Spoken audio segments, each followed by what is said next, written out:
Assalamualaikum warahmatullahi wabarakatuh. Perkenalkan, nama saya Natra Satya Pratiwi dengan nomor NIM 22032437. Saya di sini sebagai mahasiswa Sekolah Tinggi Ilmu Administrasi Malang, Prodi D3 Rekam Medis dan Informasi Kesehatan.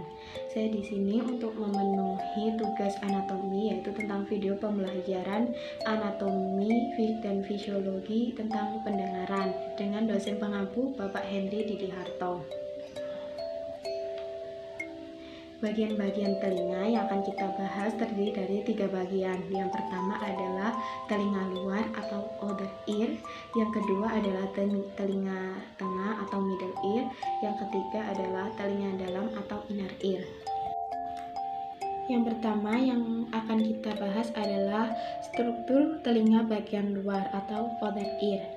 Struktur telinga luar terbentuk dari auricula atau daun telinga dan kanal pendengaran eksternal atau liang telinga atau ear canal. Nah, yang pertama adalah auricula atau pinna atau juga daun telinga. Auricula atau pinna terbentuk oleh tulang rawan yang elastis dan melekat erat pada kulit yang miring. Auricula atau pinna memiliki bentuk yang khas sehingga mendukung fungsinya untuk menangkap, mengumpulkan, dan menyalurkan bunyi ke liang telinga. Selain itu, auricula atau pinna membentuk cekungan yang disebut konka dan bagian pinggirnya yang disebut dengan helix. Yang kedua adalah external acoustic meatus atau ear canal atau juga liang telinga. Dibentuk oleh tulang rawan dan tulang temporal. Saluran ini penghubung antara auricula dengan membran timpani yang terdiri atas tulang rawan dan tulang keras. Berfungsi untuk mengarahkan bunyi ke telinga dan juga berfungsi sebagai buffer terhadap perubahan kelembapan dan temperatur yang dapat mengganggu elastisitas membran timpani.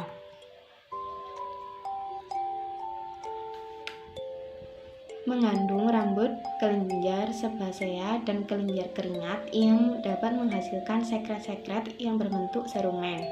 Rambut halus dan serumen tersebut berfungsi sebagai membersihkan kotoran dan mencegah serangga kecil yang masuk. Selain itu, terdapat beberapa saraf sensori di bagian luar seperti saraf aurikular, saraf occipital, saraf aurikulotemporal, dan saraf aurikular dan saraf vagus atau saraf Arnold. Nah, selanjutnya adalah telinga bagian tengah atau middle ear. Struktur telinga bagian tengah terdiri dari 4 bagian. Yang pertama adalah gendang telinga atau membran timpani. Yang kedua adalah tulang-tulang pendengaran. Yang ketiga adalah cavum atau cavity atau rongga timpani. Yang keempat adalah tuba eustachius. Nah, yang pertama adalah gendang telinga. Gendang telinga terdiri dari jaringan fibrosa elastis, berbentuk bundar dan cekung dari luar.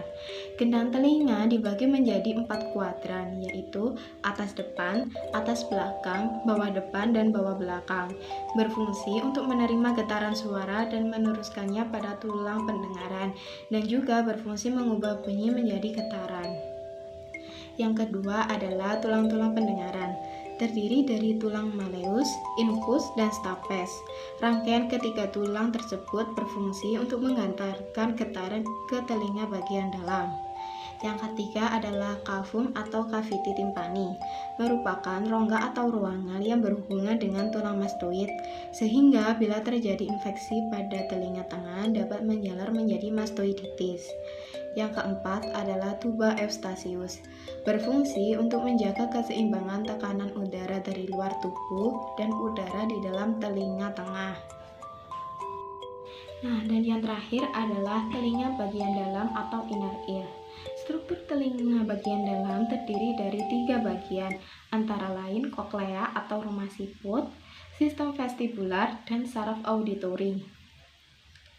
Nah, yang pertama adalah koklea atau rumah siput.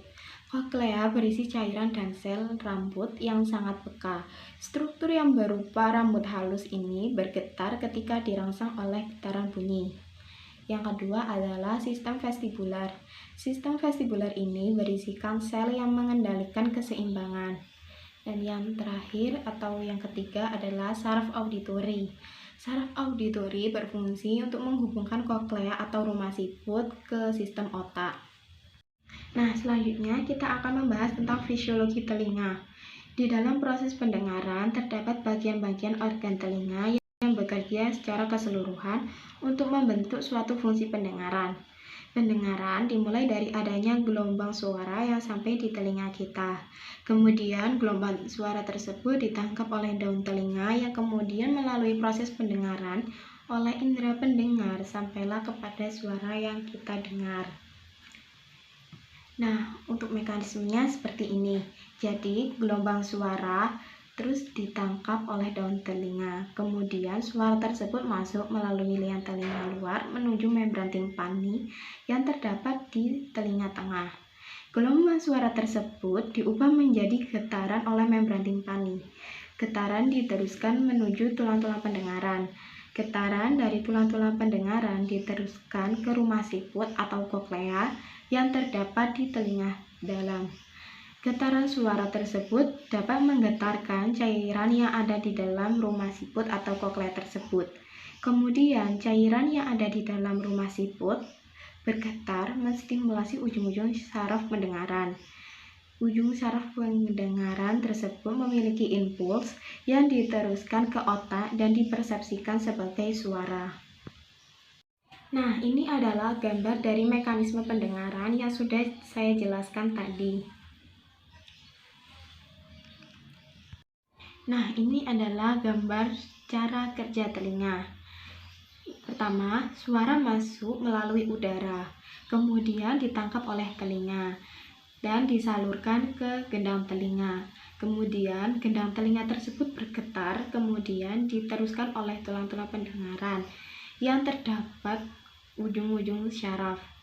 Ujung syaraf tersebut kemudian disampaikan ke otak agar diolah sehingga kita dapat mendengarkan suara yang kita dengar. Nah, itu tadi penjelasan dari saya mengenai sistem pendengaran. Semoga bermanfaat. Thanks for watching. Jangan lupa untuk klik like, subscribe, and comment. Sekian dari saya. Wassalamualaikum warahmatullahi wabarakatuh.